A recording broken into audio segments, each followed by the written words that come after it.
Hello everyone, today we are going to learn basic REST commander tutorial how to fillet. So for example, you can draw rectangle and I will set for the dimension into 10 and 10.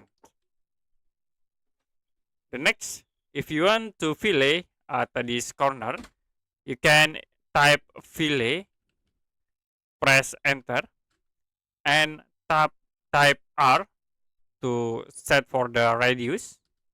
I will set like into 3 for radius. You can click in these two entities. So to be automatically create fillet with radius 3. So you can tap again fillet, press enter and tap R to set radius. I will set into 5. Enter again and I will fillet in this bottom corner. Okay, that's it for basic REST commander tutorial how to fillet.